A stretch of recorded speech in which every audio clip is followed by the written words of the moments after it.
Excuse you. Okay. Hi, welcome back. This is the 9-Day Fiance Season 8, Episode 8, episode review. Obviously, spoiler alert, none of you have actually watched the episode that premiered on Sunday, which was probably just me because I was watching serial killer documentaries and Lucifer all week. If you've not actually seen Lucifer, I totally recommend watching it. Been binging it in between My Little Pony. And it's actually pretty good. I think I'm on episode 4. I think I'm about to be done. I'll be literally caught up with everybody, waiting for the new episodes to come out. And of course, waiting for you to come out too, because that's a really good series too. I would recommend watching that. The third season is supposed to come out in April. So, yay. Oh, and of course, if serial killer documentaries are your thing, I would totally recommend watching The Night Stalker and The Ripper. They're limited series right now. There's like 4 episodes. Really good. Binged it all in one sitting. Had no issue. Actually kept me entertained. The Confession Killer, I would tell you to watch it. It's not really enthralling, but it held my interest, and also, of course, what the whole thing was about. That this guy confessed 600 murders, but it wasn't really that, and I don't know. They've been also recommending a lot of other stuff on Netflix, so I'll be watching that shortly too. So let's get started. All right, so we'll start with Ryan and Stephanie. In this episode, she's flying to Belize, and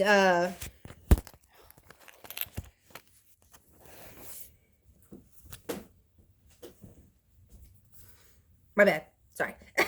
In this episode, she's flying to Belize. And I swear to God, all she packed in that suitcase was what she got for Ryan.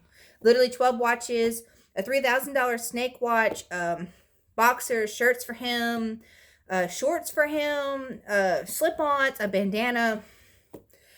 I mean, I'm shocked she didn't just buy him a whole new wardrobe. And then he makes this comment saying that he'd rather have the money than the stuff. And then I'm like, well, why don't you just tell her that? I wouldn't waste my money. I mean, stuff like $3,000 is not something I can just fork over to somebody. So it's just kind of crazy, that she can just do that. But she said that she likes buying stuff for him, which is fine. I'd be happy if you bought me a $5 shirt, because that's $5 versus $1,000. So, well, anyways, so she's been on him about being honest and, checking his phone. Well, not really checking his phone. If she were to actually check his phone and actually click on this messages, maybe she would actually find out if he's telling the truth or not. And not to throw caution or doubt, out the door from him. But, if he doesn't want her to find messages, he'll delete them or he'll hide them. I'm not saying that he is still talking to women, but if he doesn't want her to know, she won't know. So, anyways, but of course, her all honesty talk, she hasn't even told him that she slept with his cousin yet, but in the next episode, she's supposed to, so I guess we'll just kind of see how that goes. Of course, we didn't see anything about Rebecca and Ziad, but in the next episode, they're saying that friend of hers slips and says that they're in the same apartment building that her and her ex were in, which of course she mentioned like 3 times that they have lived in this place. And my thing is, it doesn't matter. It's an apartment building. The apartment building holds nothing to what her and her Moroccan ex went through, divorced through. It's just, if Ziad leaves her because of the apartment or tells her they have to move, I would probably tell her, if they hadn't already filmed this, to send him home. I'm not even playing. If that's all that I could afford and it was something bigger, then, well, you're going to stay here until you get a job, we get stuff together, and then we'll get a house. Boom. End of story. All right. So, Jovi and Yara. So apparently Yara said that she's pregnant, although if we've all taken pregnancy tests, which I've taken 4 of them. I've got 2 kids, one of them was negative, positive, one negative, one positive with both my kids. So that I was pregnant. I thought that 2 lines meant you were pregnant. I only saw 1, but then again, the camera probably didn't show all of it. So she doesn't know if Jovi is ready to settle down, and plus he's drinking whiskey at an airport at 8:50 in the morning. And I don't know if any of y'all have ever been pregnant or if you've ever had really bad side effects from being pregnant. When I was pregnant with my daughter, everything made me sick. And I mean everything. I barely was able to eat. I couldn't even smell certain foods, couldn't be around anything because it just made me sick. Like I was sick the whole 10 months I was pregnant with her. It was absolutely terrible. I couldn't eat pizza. I couldn't even eat salad. I tried. The only thing that I survived on were Sunkist gummies, and now I can't stand them. It was terrible.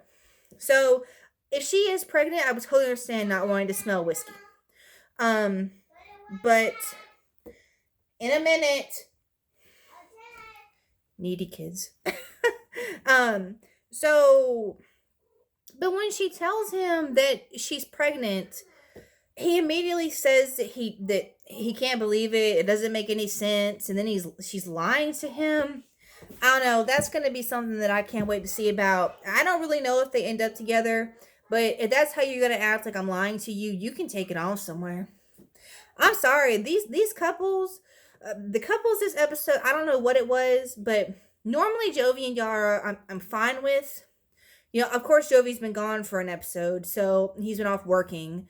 But normally Jovi doesn't really get under my skin.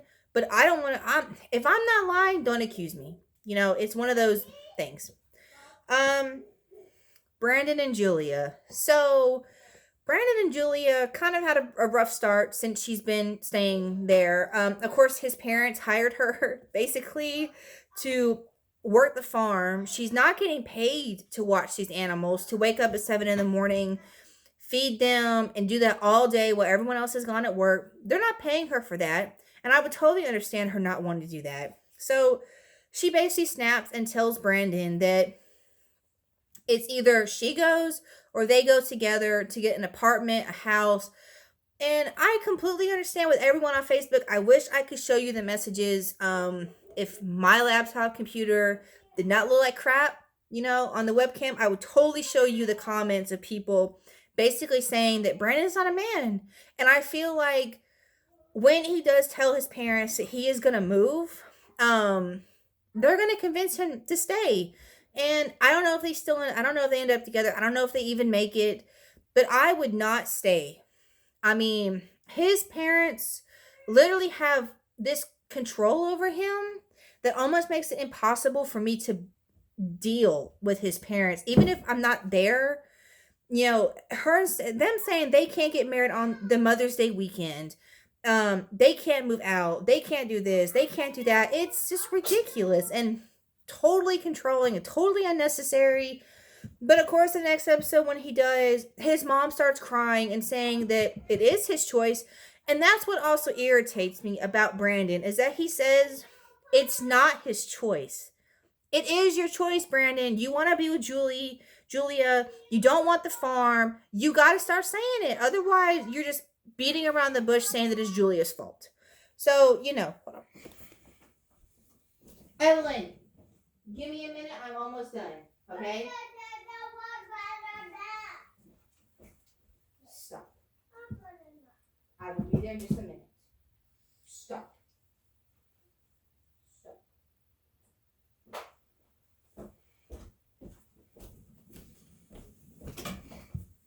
My kids are at that lovely age where they fight over everything. And I'm like, oh my God, share. All right, so I don't think I missed anybody besides Mike and Natalie. Oh wait, I did. I'm sorry. Amira and Andrew. I always forget them because Andrew royally pisses me off. The entire time, the 3 days that she was sitting in that detention center, he sat in that hotel room and basically had a vacation for himself. Now, like I said, I really wish I could show you the comments because I agree with everyone on Facebook saying that Amira can do better. Andrew did absolutely nothing while she was in that detention center. And for her to go through that and then basically say, you have nothing, there's no one here waiting for you. He should have been wherever he needed to be to find out what was going on and to get her back to Mexico so they could do their 14-day quarantine and be gone. But he didn't. He sat there and made phone calls. Everybody was hanging up on him and he didn't do anything. I was so upset for Amira that she literally dealt with this man. I can't even call him a man. Just basically tell her that she was on her own. And then she ends up in France, and she's saying that Andrew's like, if you don't do this stuff for me, you don't love me. You don't love her. You should have been out trying to find out what happened. I was pissed. I'm sorry. I was so pissed at Andrew. And then he just continues to have the vacation while she's back in France. So the next episode, apparently they're going to go to Siberia and try again. I hope Amira calls it quits. I'm sorry. I can't deal with if you don't do this, you don't love me, you don't want to be with me, blah, blah, blah. Why don't you just wait until the virus is over, which is obviously not over now, and it's 2021, but wait and then try again. I'm sorry. I can't.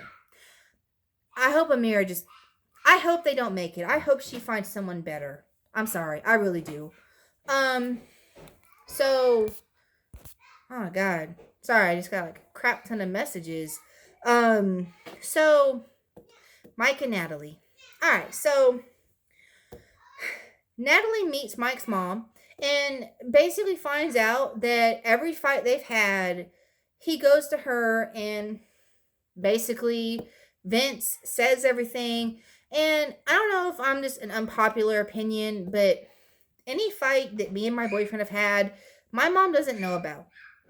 You know, as long as no one's laying hands, there's no reason that the private stuff between you two needs to be out, you know, with a family member, because then it makes it hard for them to be like, oh, well, I like this person. You know, the fights are between you and your partner, not you, your partner, your mom, you know, whatever. So it's just one of those things that I'm just like, about with Mike. For the first time, Natalie didn't really complain about anything besides him not eating butter. Okay, I know it's going to sound crazy. I am not a big butter fan unless it's melted. I don't like eating just butter on a piece of toast or a roll unless it's melted. I don't know why, but I've always been like that. It's really weird and it's just me. And she's like trying to eat butter. It's butter. It doesn't do nothing for you. It's not harmful. God. All right, that was the only issue I had with Natalie, actually, because normally she complains, but for the first time, she didn't. And they actually had a civil conversation. They apologized to each other about the night before, after she basically called him low class. And, well, there was that. After the low class comments and everything else, it was very hard for me to basically be like, wow, with Natalie, because I was very upset with her. I was more upset about the fact that he let it happen, you know? So, because I don't know why they're even doing the 90 Day Fiance stuff, because they have so much stuff to work on. And Natalie's wanting the ring. That's all she talks about is the ring.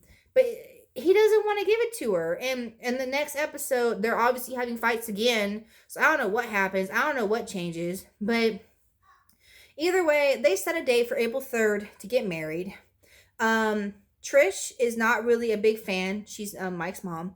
Is not really a big fan of them rushing into getting married because it doesn't solve anything. But, you know, it's going to be what it is.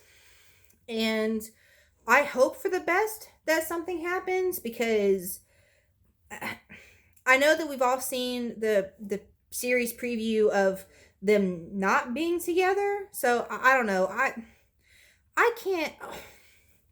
But of course, then she makes this comment, Natalie does, about if they don't get married in the church, then it's not true. I've had friends who have gotten married outside of church. Okay, backyard, eloping at the judge's office. And they're still together. I literally have a friend who has been dating this guy since she was 13. And he was 23. Yeah, I know. But they have 2 kids together. They have been together for forever now, because I'm 27. so she's 28. So that's what, 15 years, right? 15 years they had been together, and they're so happy, and they got married in like a meadow, like on a cliff, like outside a cliff or something. It was nice, it was warm, and wherever you get married, it doesn't matter. I don't know why Natalie sits here and talks about being insecure without a ring. Okay, you're married, big deal. You don't need a ring to prove it. You don't even have to get married to prove it. The only reason they're having to get married now is because 90 Day Fiance stuff. But if you were just here in America, you don't have to be married to be secure in a relationship. I don't know. It's whatever. Either way, it's going to be interesting to see what happens, and it's going to be interesting to watch next episode, because apparently Mike is done. He's just done. I think all the couples have reached their breaking point at this point, and I'm excited to see what happens in 2 days. I am sorry that I am so late on the video, but honestly, I'm excited. This it started out kind of boring, but now all of the actual drama is happening, and all the actual, I can't wait to see Brandon be a man, and I hope that Amira leaves Andrew, and I hope that Yara smacks Jovi in the face for calling her a liar. Now, I'm not saying that she's not pregnant. She probably isn't. It could be a false positive. We've had false negatives, false positives. Take another test. Give it a week, take another test. If it still says the same thing, then she needs to go see a doctor, obviously. But, I'm excited. But I guess that's it. I don't think I missed anything. And if I did, I do apologize. So look forward for my video next week, which will be a little earlier than Friday, 2 days before. I'm going to try and get it in Tuesday, Wednesday. I hope you guys have a good weekend. I'll see y'all then.